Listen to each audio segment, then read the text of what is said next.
Hello, नमस्ते, प्रणाम। कैसे हैं आप सब? आशा करती हूँ आप सब बहुत अच्छे होंगे। मैं भी बहुत बढ़िया हूँ और आज फिर एक सुंदर सी कहानी लेकर हाजिर हूँ।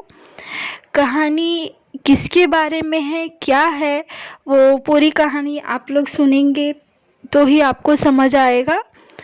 मैं कहानी की शुरुआत करती हूँ। मणिकचंद्र जी को 3 बेटे ही थे। इस बात का उन्हें बहुत घमंड था कि उन्हें 3 बेटे ही हैं।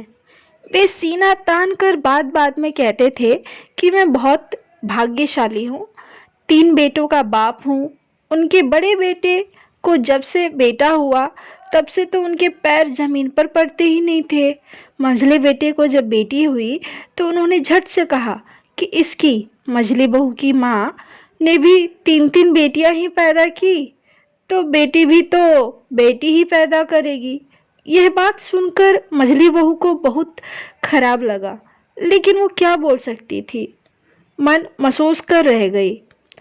नातिन होने की खबर पाकर मंझली बहू के पिता बलराम जी बहुत सारे उपहार लेकर नातिन को देखने बेटी के ससुराल आए।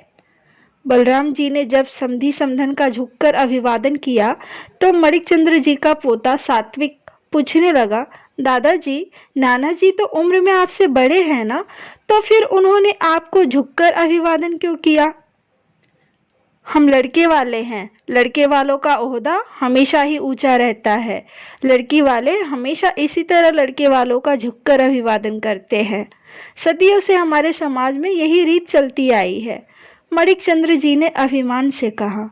लेकिन दादाजी, हमारी टीचर तो कहती है कि शादी के वक्त पिता अपनी बेटी का दान करता है, तो फिर दान लेने वाला दान देने वाले से बड़ा कैसे होता है?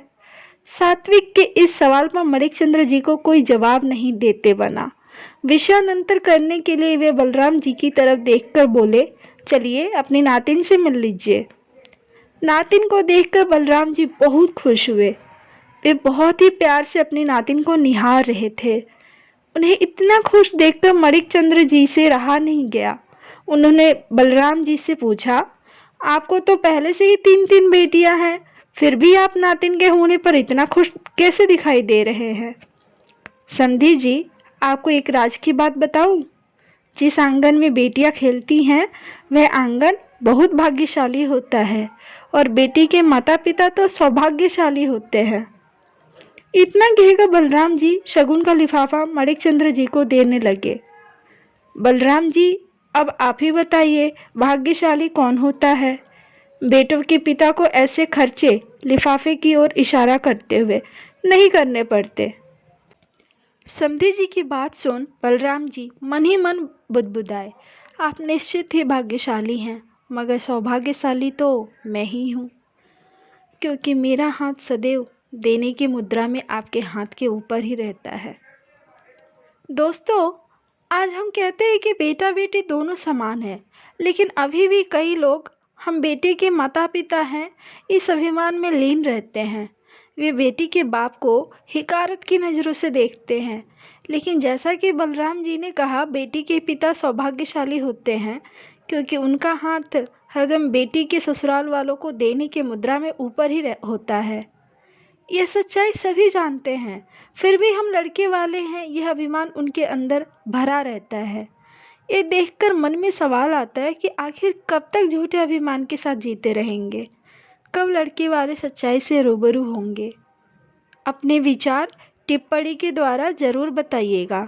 यदि आपको यह कहानी पसंद आई हो तो लाइक करें, शेयर करें और कमेंट करिएगा।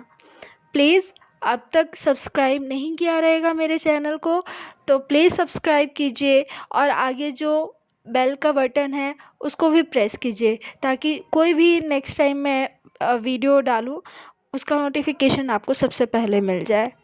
प्लीज़ सपोर्ट कीजिए। अपना ख्याल रखिए, अपने घर वालों का ख्याल रखिए। Bye bye.